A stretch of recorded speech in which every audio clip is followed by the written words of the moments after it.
আসসালামু আলাইকুম everyone, Kaliachak family কিচেনে তোমাদের সবাইকে জানাই স্বাগত। আজকে আমি তোমাদের সঙ্গে শেয়ার করব ফ্রুট কাস্টার্ড ডেজার্ট রেসিপি। আশা করি এই রেসিপিটা তোমাদের খুব ভালো লাগবে। আর এই রমজান মাসে মন প্রাণ ঠান্ডা করা রেসিপিটা একবার হলেও তোমরা বাড়িতে ট্রাই করবে। তো চলো আমি রেসিপিটা শুরু করছি।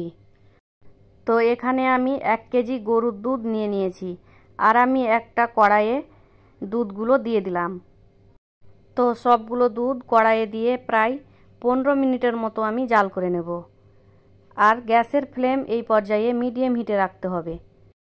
দুধগুলো 15 মিনিট জাল করার পরে দেখো কতটা ঘন হয়ে এসছে।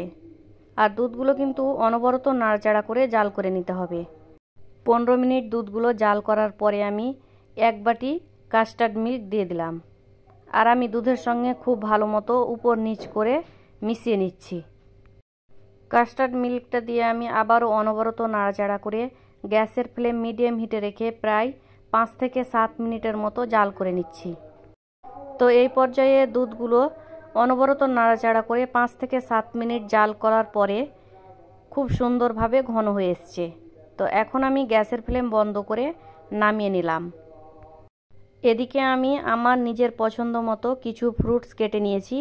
আর তোমরা চাইলে তোমাদের নিজেদের পছন্দ মতো ফ্রুটসগুলো নিয়ে নিতে পারো। তো আমি ফ্রুটসগুলো রাফলি কেটে নিয়েছি। তো এখন আমি সাইডে রেখে দিচ্ছি। এদিকে আমি দুধগুলো প্রায় 70% ঠান্ডা করে নিয়েছি। আর আমি একটা পাত্রে ঢেলে নিলাম।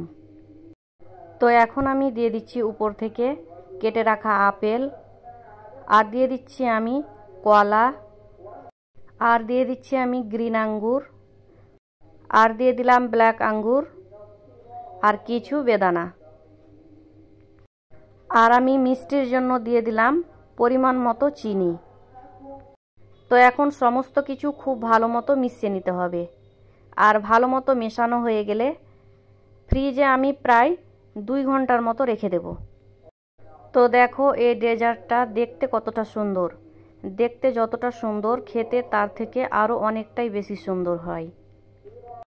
তো ফ্রেন্ডস, 2 ঘন্টা ফ্রিজে রাখার পরে আমি ফিরে আসলাম। আর আমি খুব ভালো মতো উপর নিচ করে নাড়িয়ে নিচ্ছি। তো ফ্রেন্ডস, এই রমজান মাসে ঠান্ডা ডেজার্টটা একবার হলেও তোমরা বাড়িতে ট্রাই করবে। আশা করি তোমাদের খুব ভালো লাগবে। তো এখন আমি সার্ভ করে নিচ্ছি। আশা করি আমার এই রেসিপিটা তোমাদের খুব ভালো লেগেছে। যদি ভালো লেগে থাকে তাহলে লাইক, কমেন্ট অ্যান্ড শেয়ার করবে। আর আমার ভিডিওগুলো যদি ইউটিউব থেকে দেখে থাকো তাহলে প্লিজ সাবস্ক্রাইব করে দেবে। আর যদি ফেসবুক পেজ থেকে দেখে থাকো তাহলে ফলো করে দেবে। আল্লাহ হাফিজ।